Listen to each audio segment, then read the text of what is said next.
What's up, guys? Welcome back to another episode of the Gruesome Garage. Even though you can see we're not at the garage, we're at the compound yet again, and we thought it would be really nice to do another overview slash background video of the IDI and how it came about in our lives. Ever since since you saw it last, I did a little things to change it, and I'd like to show you guys. Let's stay dry and go for a ride and check out the interior, because I haven't really explained what I did to the interior. While we got her warming up, let me take you through a little background story about this beast. I found this truck on Craigslist a few years ago in Newark, New Jersey. I was looking for a vehicle to tow my Jeeps around with, and I really wasn't looking at a dually or a quad cab, but I saw this on Craigslist and I was like, there's no way that this truck is that clean for the price. I have to go check it out. It had a cool paint scheme. I was like, it might be a Centurion. So I was a little weary about going to Newark looking at trucks. Craigslist, you guys probably know from buying stuff, is pictures are pictures. It makes it look great, but when you go and look at the real deal, sometimes it's not so great. With this truck, everything looked right and seemed right. The only real issue that I saw when we were picking it, or I test drove it, was it was very hesitant to drive, so it seemed like it needed a mechanical fuel pump. So I limped it home, but a few days later we threw a mechanical fuel pump in, and ever since then she's been pretty healthy and never given me problems. So from there I really started modifying her. A couple simple things here and there first, like we got the steering wheel here. This was one of the first modifications that I did. I bought this steering wheel from a company called Forever Sharp Wheels. It came with an adapter kit and everything. The adapter did not work. I looked online, I tried to get another adapter, that one didn't work. So I decided I'm gonna Frankenstein it. I actually took the stock steering wheel. You can't see it, but underneath this cover is the piece of the stock steering wheel that's left. I cut it down and tapped 3 holes in it for a 3-hole adapter.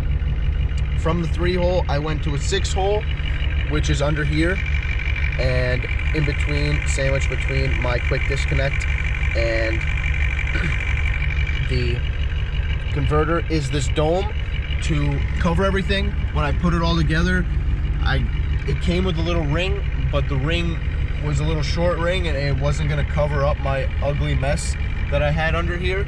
So I'm an electrician, and one day we were taking down a ceiling fan and I saw this piece and I said, man, that would be perfect to cover up all my ugliness under there. So painted it black, shaved it down a little to fit almost perfectly, and now it really looks like it belongs there. So as you can see, I also have a quick disconnect. That's a little sassy of me, I know, but the reason I did it is when I first put the steering wheel on, it was way too close to the blinker, and now it's exactly where I need it to be. It was either get a space or get a disconnect, and you know, I chose to disconnect. But horn still works. Well, for the most part. For the most part. For some reason, in the summertime, never a problem with the horn. As soon as it gets a little cold out, it gives me a little bit of an issue. But that's why I put this horn in. We'll show you that, guys, later. But that horn always works. So, looks like she's warmed up, and let's take her for a ride.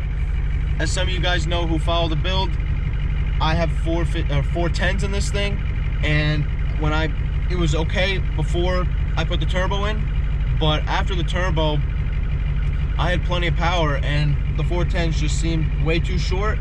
I finally bit the bullet, and I threw some 355s in. So let's see what that's like.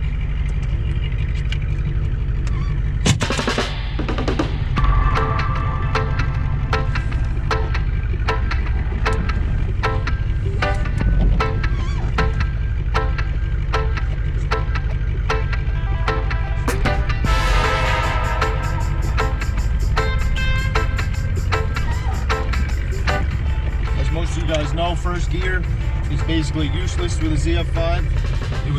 I was probably going this fast and I was completely out when I had the 410s. Now I can go up to probably 10-15 miles an hour instead of 5 miles an hour with first, but I usually never use first. I always start off in second. Seems to work out much better. We'll see what it's like towing.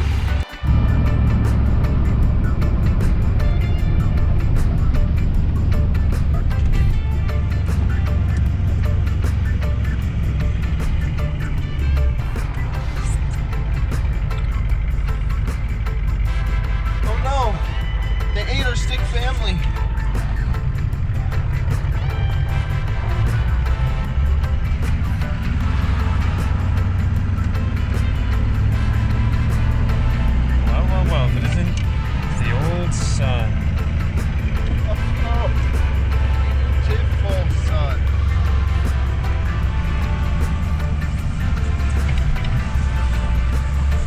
Test out these 355s.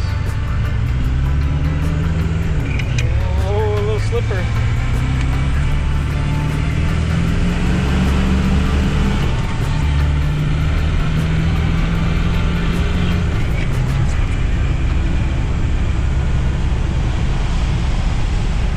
Still got some power with those 355s. Not as quick off the line and jumpy, but she cruises a lot better now, guys. Before I was at like $2,000 at 55. Now I'm really at like 1,500, 1,600 at 55.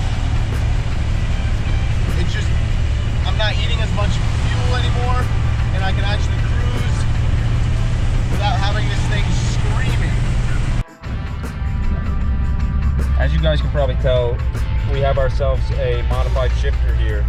And that shifter actually came out of my blue 1985 F250, and we swapped the ZF5 trans in that. It actually came with a T4 4-speed, or not a T4, T18, sorry.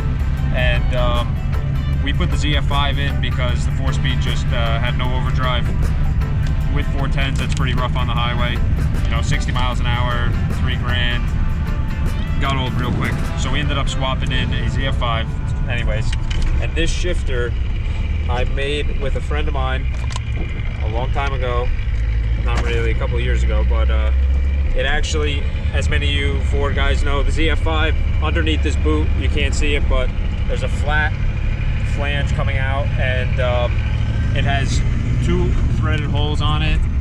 They're some metric thread, but what you do is you unbolt your factory shifter, you make a little flat plate, 2 holes in it that match up. Get a piece of rod, put a little bend in it, and you have yourself a shifter. Make it however you want. We actually had this one a little longer.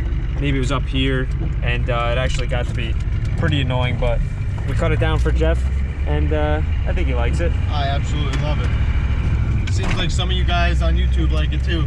Some of you guys think it's stupid, but that's okay. It's just like ape hangers. You never understand it until you try them, and you're like, wow, this is extremely comfortable.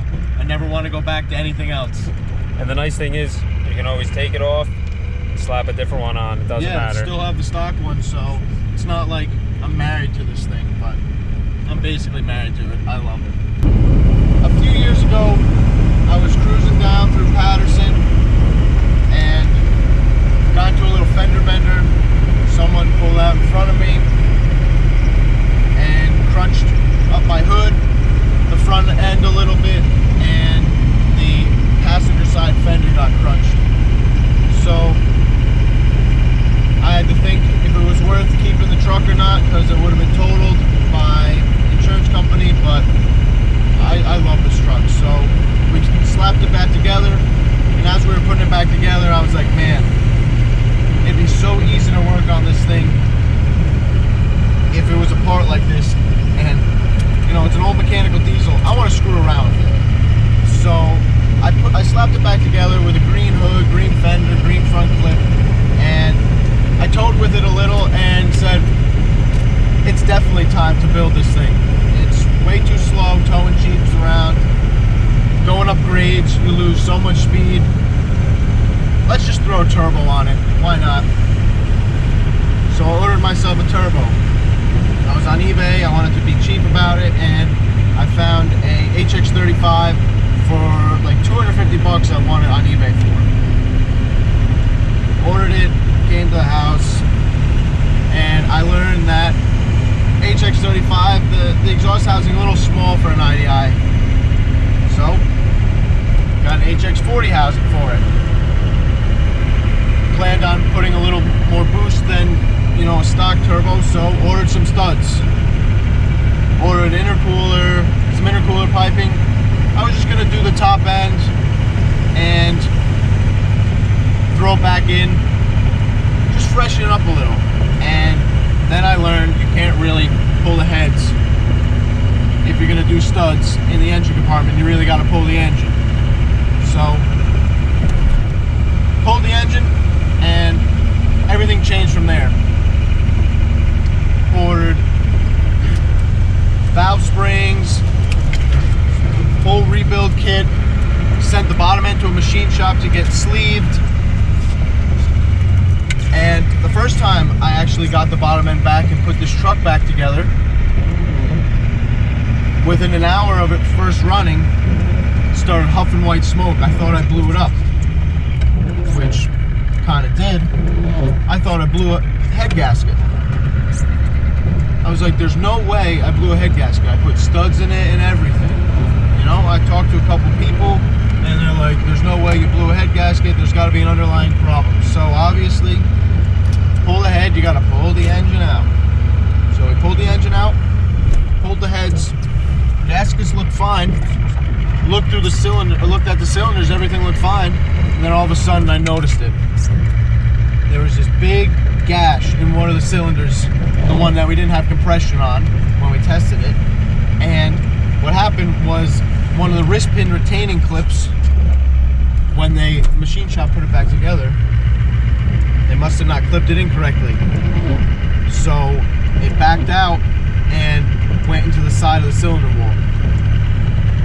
We took the oil pan out, and the wrist pin retaining clip was stuck in the pickup tube of the oil, so it must have fallen out. Brought it back to the machine shop. They, no questions asked, they took it back and said, we'll fix it. Of course, me, I had to upgrade, so I went from the NA rods and pistons, I went to turbo rods and pistons, and that's when we really started throwing the videos up, is when I got the engine back from the machine shop a second time. So we knew what we had to do to get it back together. Threw it back together. Just found a quick spot to hide, and I wanted to show you guys a couple things that we changed on the truck aesthetically since you really saw it last. So, you know what, let's just go through the whole overview of what I really changed. This right here, we'll start with the front. This is a 2008 to 2010 Super Duty front bumper off of, obviously, a Ford Super Duty, and it's pretty simple to throw on. You got to make some brackets or buy brackets, cut down the frame a little. I added some mesh in here to make it look a little better, but I really think that it freshens up the truck a lot better, and it looks a lot better than the stock one.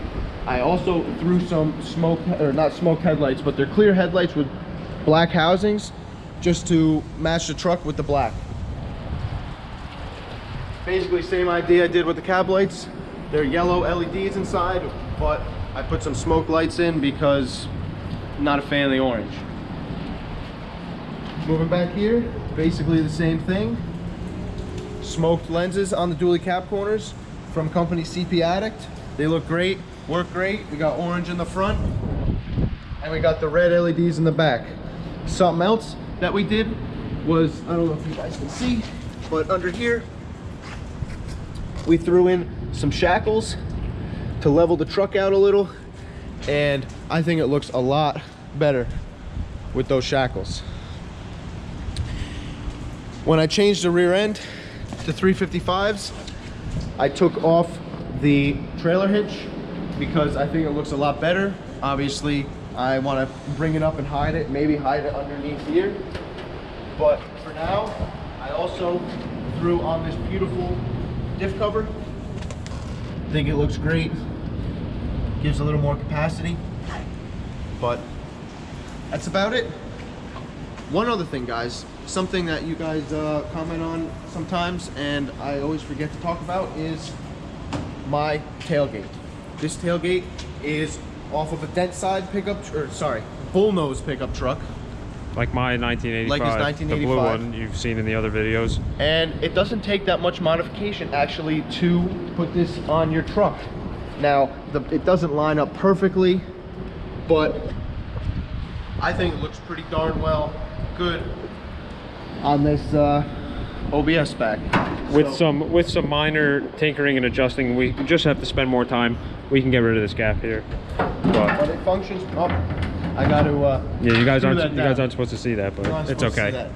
But you have to do a little shaving for the tailgate latch to fit, because you need to use the OBS stuff unless you try to source stuff off of a bed.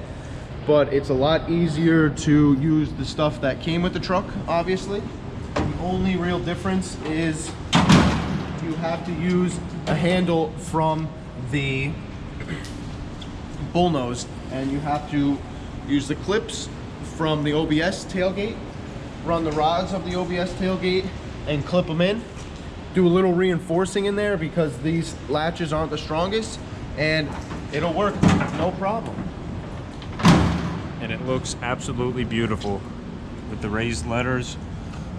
One of Ford's nicest tailgates in our opinion. Absolutely, just had to have it. I saw some guy on Craigslist with this on the back of his truck, and I said, if he can do it, why can't we?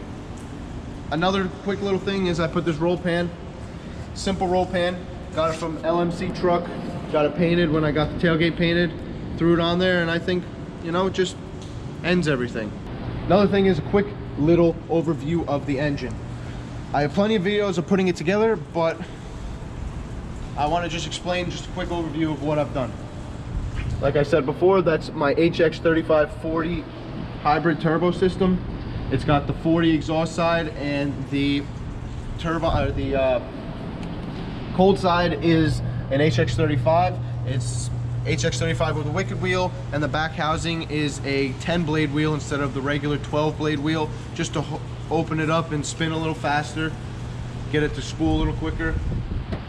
Just some typical boost piping from eBay, works pretty well. Had to make some modifications. It goes into a Mishimoto intercooler. From there, I just have a K&N intake with a piece of 4-inch pipe, and it seems to work out just great. Underneath, I have some comp 910 valve springs that are basically powerstroke valve springs, and I have an rndidi IDI 90cc injection pump, and I got his camshaft, and this thing makes 270 horsepower. It's honestly a lot of fun for an IDI, and about 560 foot-pounds of torque.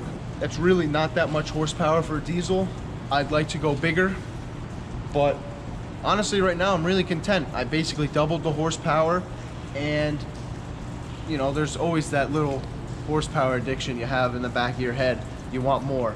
So tune in next time, guys, and you might see us screw around with this a little more. I got a couple more things I gotta do. The rear tank's leaking here and there. I want to throw some bucket seats in. So tune in next time, guys, and maybe we'll be working on this thing again. But don't you worry, we're still messing with the Jeep. We just think it's kind of boring putting a timing set on and bolting her back together. So you'll see that in the next episode, but we got some bigger things coming.